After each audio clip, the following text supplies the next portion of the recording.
So here we are in what's left of the Priory at Lindisfarne, and I got things a little bit muddled up before. When I was talking to you in Bamborough, which isn't too far away, in fact. So, Northumbria, King Edwin was the first king to unify Northumbria, and he supported the missions from Rome, and he converted Northumbria into a Christian kingdom. But then his empire, his kingdom, was brought down, or rather he was deposed by Mercia, and at that point they called Oswald, who was his son, back. Now Oswald had gone to Celtic Iona, and he came back wanting to reinstigate Christianity, and he is the person who then invited the prior from there, from Iona, to come across and do all the hard work, basically. So Saint Aiden left Iona and he started a plant here. Now, originally that was a building that was a wooden structure on the island, and that was short-lived, I'm afraid. The wooden structure has gone. But it was rebuilt when Oswald and a group of others settled the synod in the 700s at Whitby, and that's the bit where they were fighting between this place as a Celtic settlement, which it had been up until then, and it being a Roman Catholic, and the tide turned on the Celtic Church, and Iona pretty much lost this place as a connection in the Celtic world, and it was subsequently made as a stone building and put under Durham Cathedral, and things progressed like that for a long time, and then the Reformation occurred,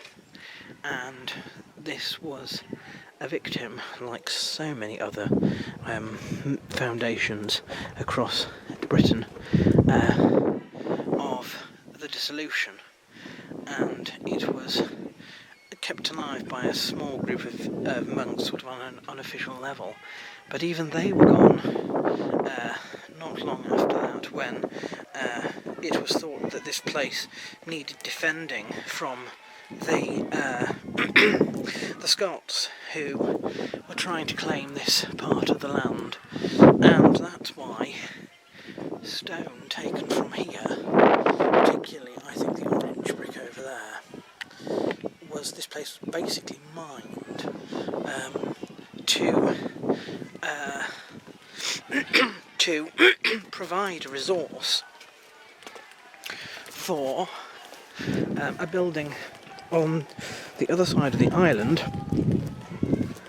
which, if we look over this wall, we will see.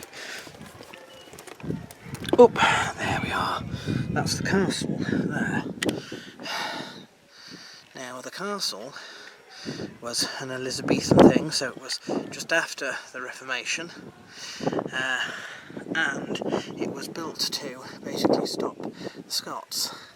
Of course, it became redundant when the Scottish king inherited the English throne after Elizabeth, because what's the point in invading a land you are king of by default?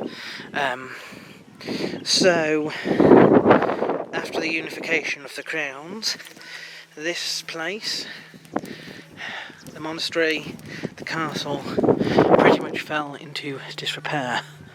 The monastery still is, but as with a lot of things, there is now a Protestant church built behind it there. And as for the castle, well, guy who basically comes to the holiday home, and it's a little bit of a disappointment because it looks like an apartment inside. It's bizarre. The outside is spectacular, the way up steep, but inside it could just be a sort of hotel.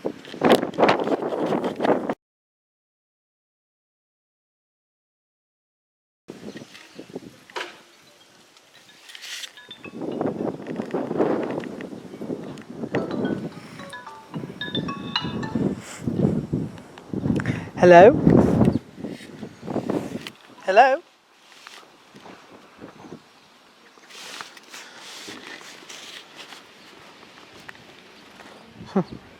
These are the children of pine martens who actually think that I have food. And when I sat down here, a huge flock descended. They're acting like the pigeons do. Last time I saw sort of pine marten stroke sparrows acting like this, I was in the US. They're very young. They're very young. They haven't even got their adult plumage yet. Look at it. Hello.